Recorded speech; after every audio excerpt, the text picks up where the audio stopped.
I'm thinking about simulating the future, and I'm trying to get to understand it as clearly as possible, particularly in relation to just simple movements and everyday activity and non-conscious activity. Because I think we do that all the time. I know I do. I mean, when I'm walking my dogs, for example, or just walking to work or something, I very rarely step in anything. I very rarely step in either some dog mess, or I very rarely step in a pothole. Very rarely step on something sharp, or on the edge of a pavement, where it makes you crick your ankle, that kind of thing. Just hardly ever happens, really. Occasionally it does if I'm really distracted, but not very often. But I'm also not thinking about that either. It's not as though, like now, for example, I'm not walking across this field, scanning the ground for the best possible route across this field, avoiding this hole in the ground here, or avoiding this twig because it might be sharp. I'm just not doing that stuff. It's not happening. The other thing that's not happening is I'm not walking up to an object or a hole or an obstacle like this hole here. I'm not walking up to it and then thinking, oh look, a hole. My progress has been arrested. I better decide whether it's better to go to the right or to the left. Yes, I think because the wind is blowing from the left, that makes me slightly easier to go to the right. So I go to the right. That's not happening either. So by what process am I managing to cross this field without doing those things, without stepping in doggy do or put my foot in a rabbit hole? I think what I'm doing is I'm simulating the future. I think that's what's happening. Kind of.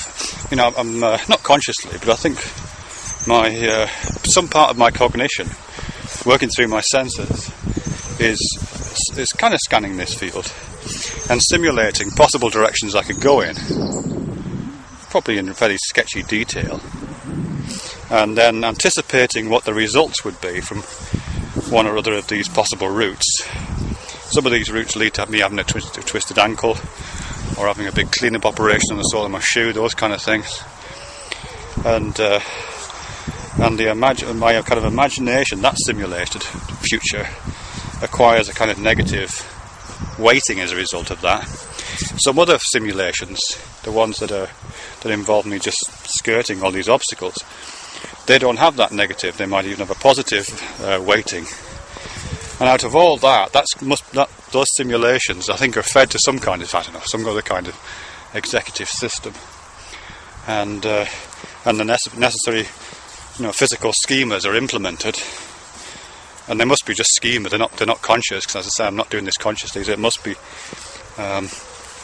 small walking subroutines are implemented, which just allow me to skirt these obstacles. And as I say, I don't even think about it. Even whilst I'm talking about it, I'm not thinking about it. My feet are making these small adjustments all the time whilst I'm walking, and I'm not thinking about it. Because I think what's happening is that various simulations are being generated, and then the most optimal one is being selected for, or maybe even not even selected for. Maybe it's just like what is called the chreodic landscape. I don't know, a probability landscape of these various things is being set up, and then the ball that represents my progress is being rolled down this probability landscape, and is just naturally following the line of least resistance. So it's something like that, I think, that's happening. But as I say, it's completely unconscious. So I think, and I know there's quite a bit of evidence to suggest that there are simulations that we do. So not just us, but any animal that's got some kind of a central nervous system does these simulations, and it's from comparing those simulated futures that some choices are made about which is the best route to take. I think even really, really simple animals do that, and it is the basis for things like evaluation and